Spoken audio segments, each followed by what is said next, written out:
Hi there and welcome to another episode of the Business Automation Show. My name is Uwe, I'm the founder of InvoiceBerry, and today we're looking at how to automate your document signing with the help of DocuSign, InvoiceBerry and Zapier. If you don't know yet what InvoiceBerry is, it's an online invoicing tool for small business owners and solopreneurs. We've been in the market for over 15 years.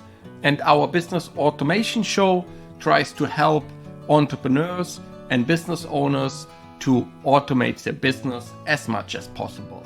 So let's get right into it. So I've already got my DocuSign account. Let's get into it. And I've got my Zapier open, my InvoiceBerry account open, and let's have a look here.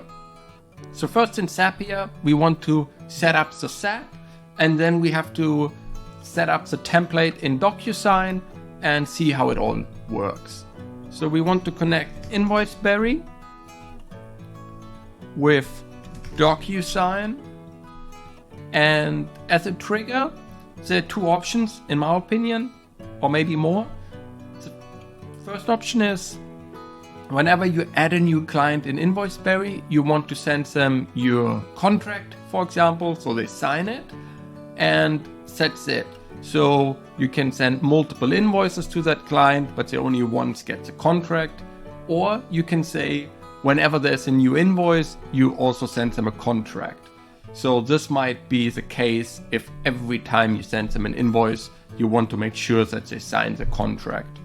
In my opinion, it makes the most sense maybe for new clients. So the first time you set up the client, you want to let them sign your retainer contract. Just think about it and then make your decision based on your specific use case.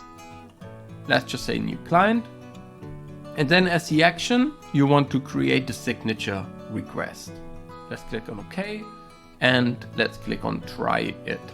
OK. So first we have to connect our InvoiceBerry account. Let's click on sign in. And for InvoiceBerry, we need the API key and the API password. So let's go to our InvoiceBerry account, click on settings, main settings and integrations. And I've already got my API key, or you can just request a new one. Then click on copy, go to Zapier, paste it here, go back to InvoiceBerry, copy the API password, paste it here, and then click on yes, continue. All right, perfect. So our account is connected. Let's click on continue. And now we're loading the test trigger. Just click here. Okay, so perfect. So we found a client here in InvoiceBerry. And here are the details. And let's just click on continue. Now we have to connect DocuSign. Let's just click on sign in and on allow access.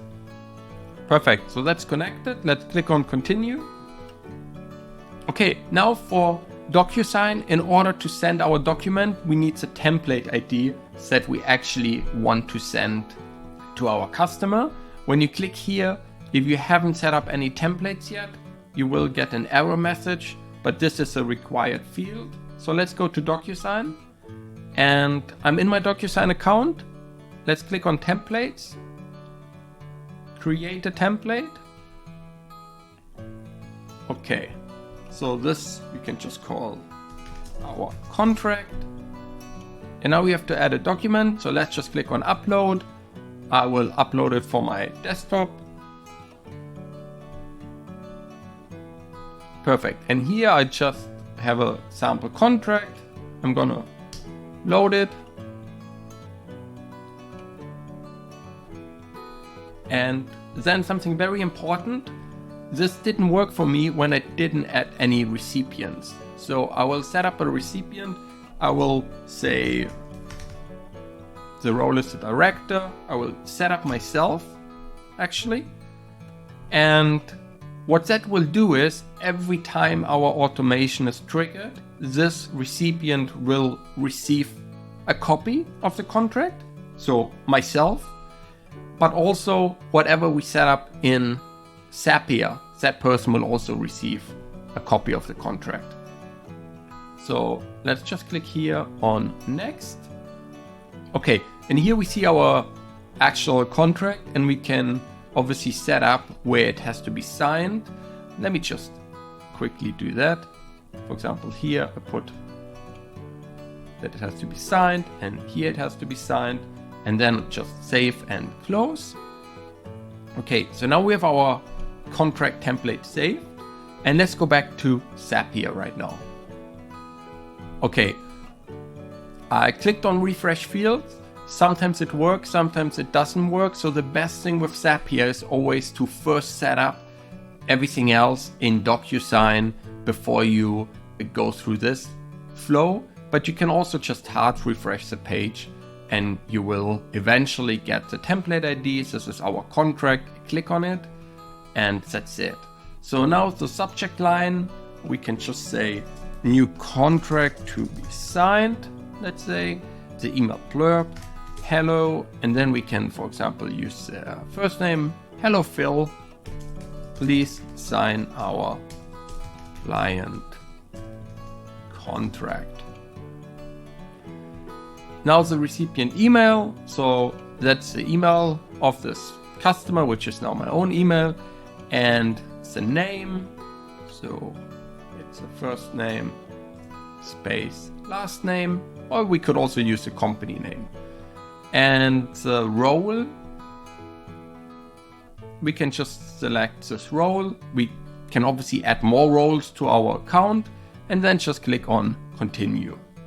So that's the sort of information that we will receive from InvoiceBerry and then send to DocuSign.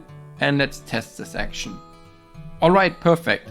So as you can see here, it worked successfully. I received the document. I received 2 emails to 2 different email addresses. So the one email I received is the one I set up in DocuSign. I will always receive it to that. That's my copy.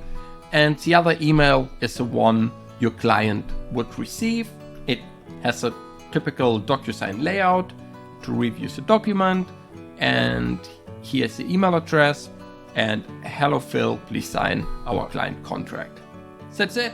That's how you can automate your client contracts and the signing of any documents with the help of InvoiceBerry and DocuSign. To recap, you've got multiple options here. You can either trigger this for every new client, or you can trigger it for every new invoice. You could also trigger it for new quotes. If you maybe first send a quote and you want the client to sign it before you transform it into an invoice in InvoiceBerry. Make sure to click on publish once you're happy with the result and enjoy the automation. Thanks a lot for listening and happy invoicing. Bye bye.